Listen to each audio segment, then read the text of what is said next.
It began with a scream in the night. A single, sharp cry slicing through a quiet Los Angeles neighborhood in the late summer heat of 1922. A wealthy businessman murdered inside his own home. A terrified wife locked inside a closet. No signs of forced entry, no fingerprints, no suspects, no logical explanation. Just gunshots, echoes, and a mystery so bizarre that even seasoned detectives struggled to understand how any of it was possible. But what if the truth wasn't outside the house? What if it had been hiding inside all along? Tonight's story is not just about murder. It is about manipulation, obsession, psychological domination, and secrets concealed behind walls, literally. It's the story of a woman who lived a double life, a teenage boy who disappeared into the shadows, and a husband who never saw danger coming, even though it lived only a few steps above his head. A case so strange, so twisted, that when it finally unraveled, even the police were left questioning what kind of monster could willingly trap himself inside an attic for years just to stay close to the woman he loved. This is not fiction. This is a true story. Welcome to Dark Scene File, where we dive into the darkest stories humanity has to offer. Cases soaked in deception, obsession, and crime so unthinkable they feel like nightmares. And tonight, we're going straight into one of the most jaw-dropping crime sagas in American history. Buckle up, turn down the lights, lock your doors, and step into the world of Dolly Oesterreich, the woman with a lover in the attic. Wohlberga Dolly Oesterreich was born in 1880 to German immigrant parents, raised in poverty among Milwaukee's hard-working immigrant communities. She grew up fast, forced into the textile mills by age 12, spending her days sewing, stitching, and struggling for survival. Yet even in those early years, people remembered her for one thing. She was striking, warm, charismatic, a woman who naturally drew attention. And one man noticed her more than anyone else. Her boss, Fred Oesterreich, the stern, demanding owner of the textile mill. Fred was everything Dolly wasn't: cold, distant, controlling, and hardened by business. Dolly was 17 when they married. Fred was only 3 years older, but already a wealthy factory owner. Their relationship worked on the surface. They were successful, respected, and soon had a son named Raymond. But tragedy shattered whatever bond they had. In 1910, their only child died just before turning 10. The grief that should have brought the couple closer instead drove them apart. Fred drank more, Dolly cried more, and the house that once held laughter now echoed with fights, slammed doors, and heartbreak. Rumors soon began, whispers that Dolly entertained men during the day while Fred worked, affairs that came and went, loneliness that never did. By 1913, the marriage was emotionally bankrupt, and into this broken world stepped Otto Sonnhuber, a teenage sewing machine repairman with no family, no direction, and no idea that his life was about to change forever. He walked into the Oostenrijk home to repair a sewing machine and walked out, trapped in a story that would define the rest of his life. Otto Sandhuber was little more than a boy when he first met Dolly. Shy, quiet, and unsure of himself. Most accounts place him between 15 and 17 years old, but all of them agree on one thing. He was vulnerable. A lonely orphan raised by a Milwaukee family, working simple jobs just to get by. Everything changed the day Dolly greeted him, wearing only a silk robe. What began as playful attention turned quickly into a secret connection. A connection that would have been risky in any era and almost unbelievable for the early 1900s. They met in small rented rooms at first, then in Otto's modest boarding house, and eventually in the Oostenrijk family home itself. People began noticing, neighbors whispered, and Fred Oostenrijk, Dolly's husband, grew increasingly suspicious. Dolly panicked. Otto panicked even more, terrified of losing the first affection he had ever known. When Fred brought in a private investigator, Dolly pushed the situation even further. She told Otto they needed to leave immediately, and for a short time they did. They hid in St. Louis until their money vanished and reality settled in. In that moment, Dolly realized something about Otto.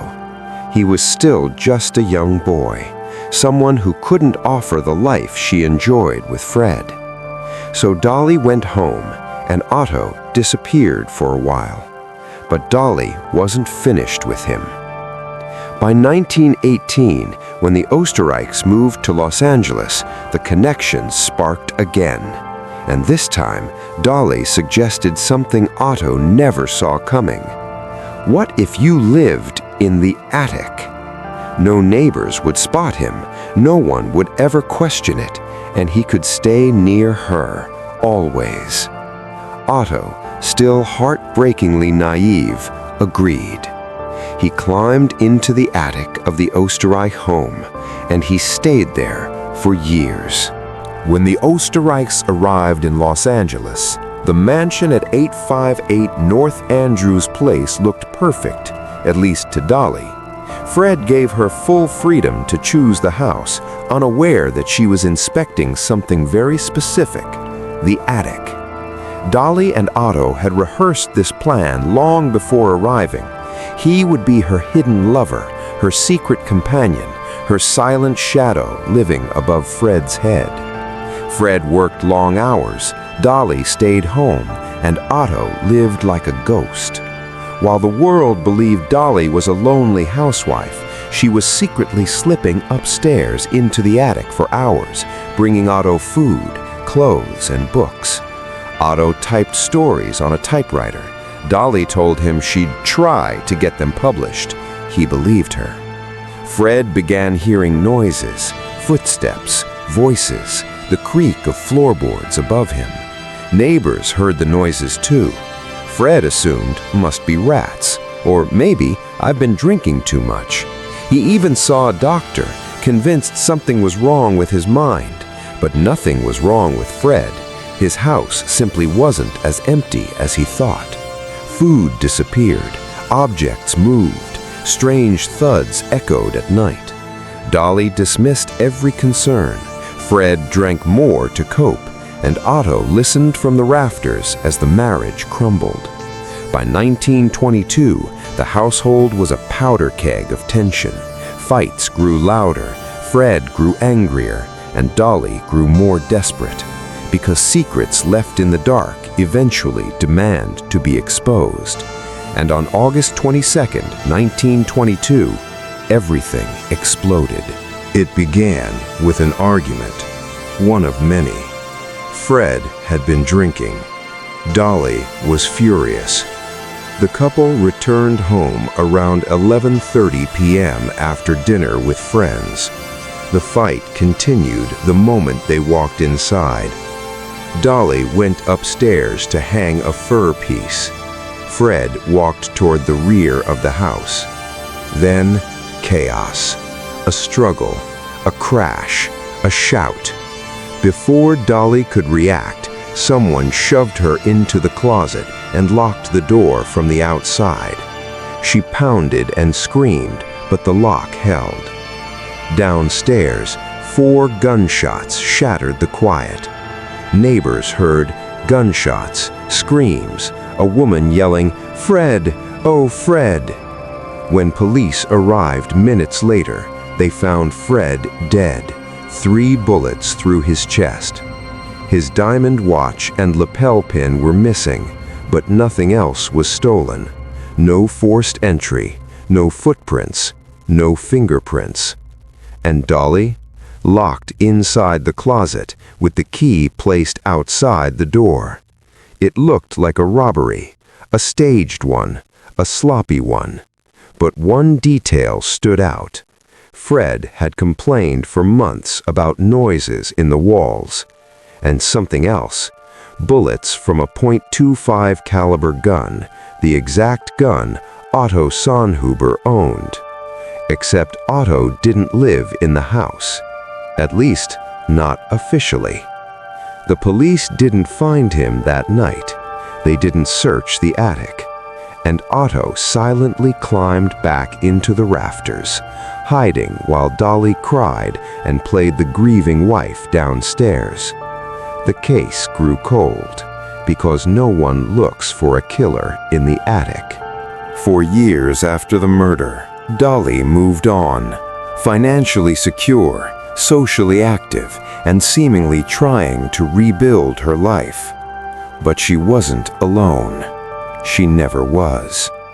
Otto was still with her. When neighbors heard noises again, Dolly moved houses and moved Otto into the new attic each time. Eventually, their relationship collapsed. Otto left. Dolly took new lovers. Life continued until 1923, when one of her new partners discovered the truth after an argument. Dolly yelled, "Fine, feed Otto, he's in the attic." That man went straight to the police. Detectives stormed the house. Otto confessed everything, the affair, the attic, the murder night. But he insisted the shooting was accidental. He claimed he only came down to protect Dolly during the fight. Still, it was too much to believe. In 1930, both were charged, Otto with murder, Dolly with conspiracy. But the legal system failed to hold them. Otto's charges were dropped due to the statute of limitations. Dolly's trial ended in a hung jury. She was never retried. Dolly lived freely until 1961. Otto vanished from history. And Fred? Forgotten by the very people who destroyed him. The attic lover case remains one of the most shocking, bizarre, and psychologically disturbing crimes in U.S. history. A perfect storm of obsession, manipulation, and a man so blindly in love that he locked himself away from the world for the woman who promised him everything.